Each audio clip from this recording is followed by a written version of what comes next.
Om Shanti. Good morning. 9 दिसंबर 2023 की मुरली। मीठे बाबा हम बच्चों से कह रहे हैं, मीठे बच्चे, एक बाप के साथ सच्ची मोहब्बत हो तो बाप तुम्हें अपने साथ घर ले जाएंगे, सब पापों से मुक्त कर देंगे, स्वर्ग का मालिक बना देंगे। बाबा हम बच्चों से प्रश्न पूछ रहे हैं, अपने आप को खुशी में रखने के लिए कौन सी मुख्य धारणा चाहिए? उत्तर है, खुशी में तभी रह सकते जब अपने आप से रूह रेहान करना आता हो, किसी भी चीज में आसक्ति ना हो, 2 रोटी पेट को मिले, बस ऐसी अनासक्त वृत्ति की धारणा हो, तब हर्षित रहेंगे। ज्ञान का मनन कर स्वयं को हर्षित रखो।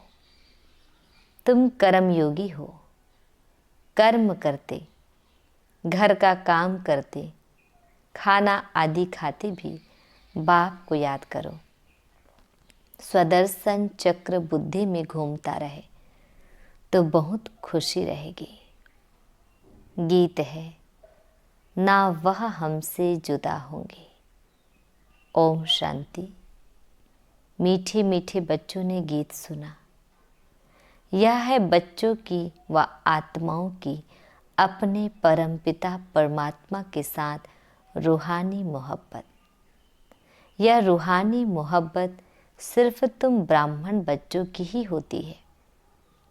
तुम अपने को आत्मा निश्चय करते हो, परंतु जब कहते हैं कि आत्मा सो परमात्मा, तो आत्मा किसके साथ मोहब्बत रखे?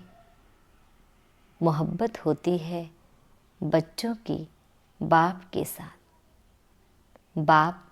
बाप की मोहब्बत नहीं होती है। अभी तुम समझते हो, हम आत्माएं अपने परम पिता परमात्मा के साथ मोहब्बत जोड़ रही हैं। यह मोहब्बत ही तुमको साथ ले जाती है। तुम रूहानी मोहब्बत बाप के साथ रखते हो तो तकलीफ भी सहन करनी पड़ती है। सारी दुनिया, घर के भाती आदि सब दुश्मन बन जाते हैं। बच्चों को समझाया है कि पतित पावनी गंगा नहीं है। मनुष्य पावन होने के ख्याल से गंगा व जमुना के तट पर, हरिद्वार, काशी में जाकर बैठते हैं। मुख्य स्थान यह 2 है। कहते हैं, हे पतित पावनी गंगा। अब वह गंगा तो सुनती ही नहीं। सुनने वाला एक पतित पावन बाप ही है। अभी तुम उस बाप के सम्मुख बैठे हो। बाप बतला रहे हैं, तुम पावन कैसे बनोगे? पानी की गंगा थोड़ी ही कहती है, मामे कम याद करने से तुम्हारे विक्रम विनाश होंगे। बाप कहते हैं, मैं प्रतिज्ञा करता हूं, अगर तुम मुझ बाप को याद करेंगे तो तुम्हारे विक्रम विनाश होंगे। गारंटी देते हैं। गंगा तो गारंटी दे ना सके। जैसे मनुष्य रावण को वर्ष वर्ष जलाते आए हैं, परंतु रावण मरता ही नहीं है, वैसे गंगा में स्नान भी जन्म जन्मांतर करते आए हैं, परंतु पतित से पावन कोई बनते ही नहीं। फिर स्नान करने जाते रहते हैं। एक बार पावन बने तो फिर क्यों जाते हैं स्नान करने? कितने मेले लगते हैं, उनको कोई आत्मा परमात्मा का संगम नहीं कहेंगे। भक्ति मार्ग में भीड़ लगती है मेले पर। अभी तुम बाप के साथ बुद्धि योग लगाते हो। तुम जानते हो, हम आत्माएं आशिक बनी हैं। आत्मा ही भगवान को याद करती है शरीर द्वारा। बाप कहते हैं, मैं भी इस शरीर द्वारा तुमको पढ़ा रहा हूँ, इसलिए हमेशा बाबा को याद करते रहो। बाबा कहने से स्वर्ग जरूर याद आएगा और अपना मुक्ति धाम घर भी याद आएगा। मुक्ति को निर्वाण धाम भी कहते हैं। यह है साकारी दुनिया। जब तक आत्माएं यहाँ ना आए तो साकारी दुनिया कैसे बढ़े। आत्माएं निराकारी दुनिया से आती है। मनुष्य सृष्टि बढ़ती जाती है। कोई समझते हैं नेचुरल बढ़ती रहती है। तुम जानते हो आत्माएं यहाँ आती है, वृद्धि को पाती रहती है। बच्चों को मालूम हुआ है कि स्वीट होम शांति धाम है। शांति को बहुत लोग पसंद करते हैं। तुम जानते हो शांति धाम तो हमारा स्वीट गॉड फादरली होम है। भारतवासी विलायत से लौटते हैं तो कहते हैं हम अपने स्वीट होम भारत में जाते हैं। जहाँ जन्म लेते हैं वह देश प्यारा लगता है। कहते हैं हमको स्वीट होम भारत में ले चलो। अच्छा, समझो मर जाते हैं, आत्मा तो चली गई, फिर शरीर को यहाँ ले आकर ख़त्म करते हैं। समझते हैं भारत की मिट्टी भारत में ही जाए। नेहरू ने शरीर छोड़ा तो उनकी राख देखो कहाँ कहाँ ले गए। खेतों में गिराए, समझते हैं खेती अच्छी होगी, परंतु हर चीज को वह कितना भी मान दे, पुरानी तो जरूर होनी है। कितनी तकलीफ सहन कर रहे हैं, बाप का पता नहीं है। तुम बाप को जानकर बाप से वर्षा ले रहे हो तो दिल होती है। मित्र संबंधियों आदि को भी स्वर्गवासी बनाए। किसको तुम कहो स्वर्गवासी बनो तो कहेंगे तुम मारने चाहते हो क्या। तुम बच्चे जानते हो श्रीमत पर हम श्रेष्ठ स्वर्गवासी बन रहे हैं। देही अभिमानी बनने में बड़ी मेहनत लगती है। घड़ी घड़ी देह अभिमान में आकर बाप को भूल जाते हो। अभी तुम सम्मुख बैठे हो, जानते हो हम अपने परम पिता परमात्मा पास आए हैं। बाबा कहते हैं आगे कभी मिले थे तो झट कहते हैं हाँ बाबा 5000 वर्ष पहले। यह तुम्हारा गुप्त अक्षर है और कोई कॉपी कर ना सके। बल श्री कृष्ण का वेश धारण कर लेते हैं। कहते हैं हम आए हैं स्वर्ग की स्थापना करने, परंतु यह बात कि 5000 वर्ष पहले भी स्वर्ग स्थापन किया था यह कह ना सके। तुम ही कहते हो बाबा 5000 वर्ष पहले हम आपसे वर्षा लेने आए थे। आपने राजयोग सिखाया था। यह आत्मा कहती है इस शरीर द्वारा अपने को आत्मा निश्चय कर और बाप को याद करना है। इसमें सर्वव्यापी की तो बात ही नहीं। यह भी नहीं समझते हैं कि ब्रह्मा जरूर साकार में होना चाहिए, जिस द्वारा परमपिता परमात्मा सृष्टि रचते हैं। पतित पावन बाप आकर सुदेवी देवता पावन बनाते हैं। बाप ही स्वर्ग का रचयिता है, तो जरूर स्वर्ग में मनुष्य चाहिए। बाबा आकर तुम्हें स्वर्ग का द्वार बताते हैं। तुम कोशिश करते हो हम नरकवासी को स्वर्गवासी बनाए। कोई बड़े आदमी को सीधा कहो तुम पतित नरकवासी हो तो कितना बिगड़ पड़ेंगे। अभी तुम जानते हो हम नर्क से निकल स्वर्ग में जा रहे हैं। अभी हम संगमवासी हैं। हम आत्माएं अब जा रही हैं इस शरीर को छोड़ बाबा के साथ, बाबा के घर। यह है तुम्हारी रूहानी यात्रा। बाबा की याद में रहना है। समझते हो, यह शरीर जहाँ तक रहेगा वहाँ तक यात्रा चालू है। कर्म भी तो करना है। मल खाओ, पियो, खाना पकाओ। कितना समय मिले बाप को ज़रूर याद करना है। दफ्तर में बैठते हो, देखो फुर्सत है तो बाबा की याद में बैठ जाओ, बहुत कमाई है। ट्रेन में सफ़र करते हो, उस समय तो कोई काम नहीं रहता है। बैठे हुए बाबा को याद करते रहो। अभी हम बाबा के पास जाते हैं। बाबा परमधाम से हमको लेने लिए आया है। अच्छा, शाम को घर का खाना आदि पकाते हो तो भी एक दो को याद दिलाओ। आओ, हम अपने बाप की याद में बैठे। पॉइंट भी एक दो को सुनाओ।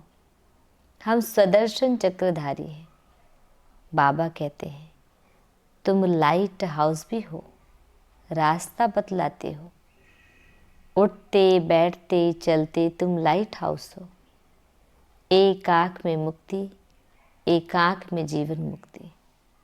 स्वर्ग यहाँ था, अभी नहीं है, अब तो नरक है। बाबा फिर से स्वर्ग स्थापन कर रहे हैं।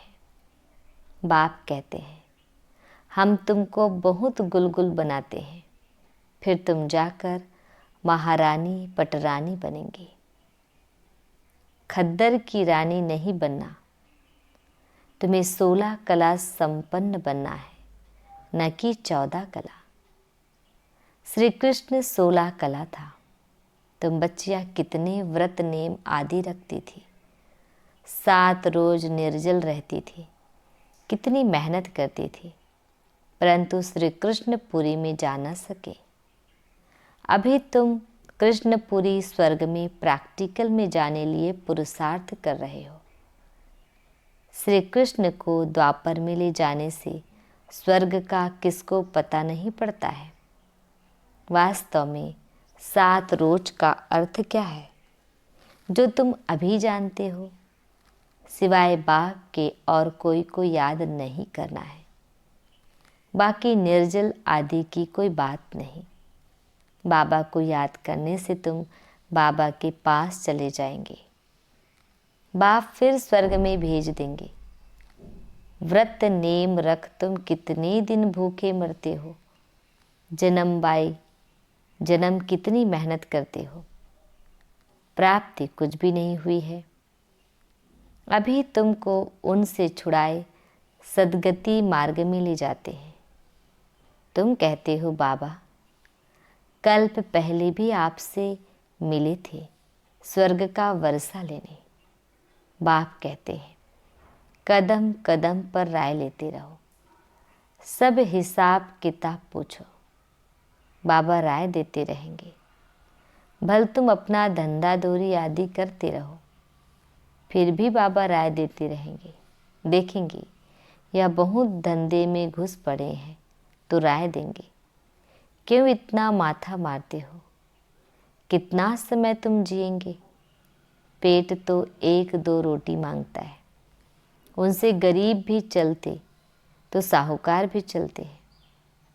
साहूकार लोग अच्छी रीति खाते हैं, फिर रोगी भी बनते हैं। भील लोग देखो कितने मजबूत रहते हैं और खाते क्या है, कितना काम करते हैं। अपनी कुटिया में वह खुश रहते हैं। तो इस समय तुम्हें और शाबाशाएं छोड़ देनी चाहिए। 2 रोटी मिली, पेट भरा, बस बाप को याद करना है। तुम हो रूहानी बच्चे, परम पिता परमात्मा मासूक के आशिक बने हो। जितना बाबा को याद करेंगे उतना विकर्म विनाश होंगे, और जिसको याद करते हो उनसे जाए मिलेंगे। कई चाहते हैं साक्षात्कार हो, यह हो। बाबा कहते हैं, घर बैठे भी तुमको हो सकता है। शिव बाबा को याद करने से तुमको वैकुंठ का साक्षात्कार होगा। श्री कृष्ण पुरी देखेंगे। यहाँ तो बाबा तुमको वैकुंठ का मालिक बना देते हैं। सिर्फ साक्षात्कार की बात नहीं, मेरे को याद करो क्योंकि मैं आया हूँ तुमको ले जाने। शिव बाबा को याद करना है, वही श्री कृष्णपुरी का मालिक बनाने वाला है। श्री कृष्ण तो नहीं बनाएंगे। शिव बाबा को याद करने से तुमको वैकुंठ की बादशाही मिलती है। अब वह परम धाम से आया हुआ है, जरूर आए हैं तब तो मंदिर यादगार बना है ना। शिव का मंदिर है, शिव जयंती भी मनाते हैं ना, परंतु वह भारत में कैसे आते हैं यह किसको पता नहीं है। श्री कृष्ण के तन में तो नहीं आते। श्री कृष्ण होता ही है सतयुग में। शिव का बड़ा भारी मंदिर है, श्री कृष्ण का इतना बड़ा नहीं है। सोमनाथ का मंदिर कितना बड़ा है। श्री कृष्ण के मंदिर में राधे कृष्ण को बहुत गहने दिखाते हैं। शिव के मंदिर में कभी गहने नहीं दिखेंगे। अब वह शिव बाबा तो बड़े महलों में रहता नहीं, रहता है श्री कृष्ण। बाबा कहते हैं मैं महलों में रहता ही नहीं हूँ, परंतु भक्ति मार्ग में कितना बड़ा आलीशान हीरे जवाहरों का मंदिर बनाया है, जिनको शिव बाबा द्वारा स्वर्ग का वर्षा मिलता है। उन्होंने उनका मंदिर इतना ऊंच बनाया है, यादगार के लिए कितना बड़ा मंदिर बनाया है, तो वह खुद कितने न साहूकार होंगे। मंदिर बहुत अच्छा बनाते हैं। बॉम्बे में बाबूरी नाथ में शिव का मंदिर है। लक्ष्मी नारायण का माधव बाग में है। बाप कहते हैं हम तुमको स्वर्ग का मालिक बनाते हैं, तो भक्ति मार्ग में तुम कितना भारी मंदिर बनाते हो। और अभी देखो कैसे झोपड़ी में बैठा हूँ। तुम्हारा भी नाम बाला होना है। तुम जानते हो हमारा फिर मंदिर बनेगा। हमारे बाप शिव के भी बहुत मंदिर है। कमाल है, जिन्होंने सोमनाथ का मंदिर बनाया था वो कितने धनवान होंगे। अभी तो कितना गुप्त हूँ, कोई को पता नहीं। तुम जान गए हो फिर कैसे शिव बाबा का मंदिर बनाना पड़ेगा। भक्ति मार्ग में आएंगे। मम्मा बाबा जो पहले नंबर में पूज्य बनते हैं, वैकुंठ के मालिक बनते हैं, फिर पहले पहले पुजारी बन मंदिर भी उनको ही बनाना है। तो दिल में कहेंगे ना हम ही पुजारी बन मंदिर बनाएंगे। ऐसी ऐसी बातों में रमण करने से फिर यह पुरानी दुनिया भूल जाएगी। आपस में भी ऐसी ऐसी बातें करनी चाहिए तो तुमको खुशी बहुत रहेगी। अपने से रूह रिहान करो। सुप्रीम रूह बैठ तुम्हारी रूह को रिझाते हैं, इस ज्ञान से हर्षित बनाते हैं। तुम कहते हो हम कल्प बाद फिर से आए हैं, अनेक बार बाप से मिले हैं, वर्षा पाया है। ऐसे ऐसे आपस में बातें करनी चाहिए। फिर तुम कर्मयोगी भी हो। भल घर में खाना आदि पकाओ, खुशी रहेगी। तुम 84 जन्मों की हिस्ट्री ज्योग्राफी को जानते हो। हम अभी ब्राह्मण बने हैं, फिर देवता बन राज्य करेंगे, पुजारी से पूज्य बनेंगे, फिर महल आदि बनाएंगे। अपनी ही हिस्ट्री ज्योग्राफी सुनाते रहो। हमारी हिस्ट्री ज्योग्राफी चक्र कैसे लगाती है, इसको ही स्वदर्शन चक्रधारी कहा जाता है। तुम तीनों लोकों को जानने वाले हो। ज्ञान का नेत्र तुम्हारा खुला है।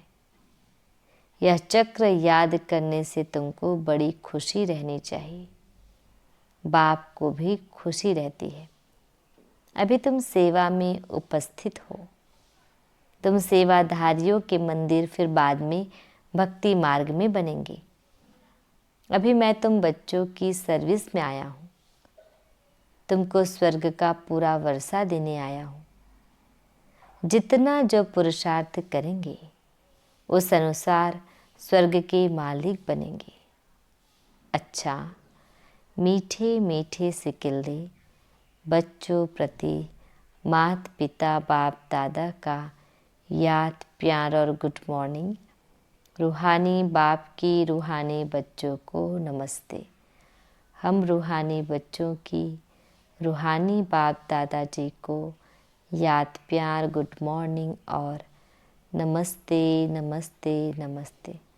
शुक्रिया मीठे प्यारे बाबा, आपका लाख लाख शुक्रिया।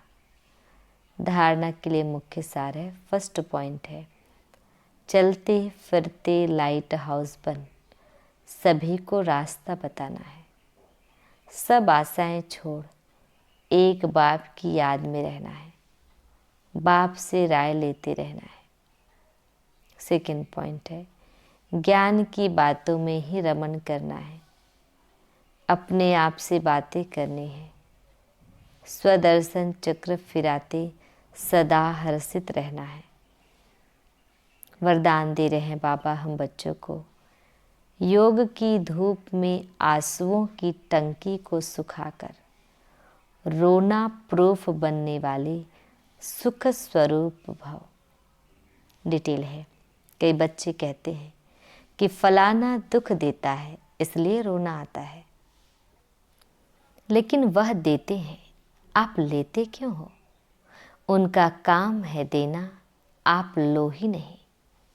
परमात्मा के बच्चे कभी रो नहीं सकते, रोना बंद। ना आँखों का रोना, ना मन का रोना। जहाँ खुशी होगी वहाँ रोना नहीं होगा। खुशी व प्यार के आंसू को रोना नहीं कहा जाता। तो योग की धूप में आंसुओं की टंकी को सुखा दो। विघ्नों को खेल समझो तो सुख स्वरूप बन जाएंगे। स्लोगन, साक्षी रहकर पार्ट बजाने का अभ्यास हो तो टेंशन से परे स्वतः अटेंशन में रहेंगे। ओम शांति।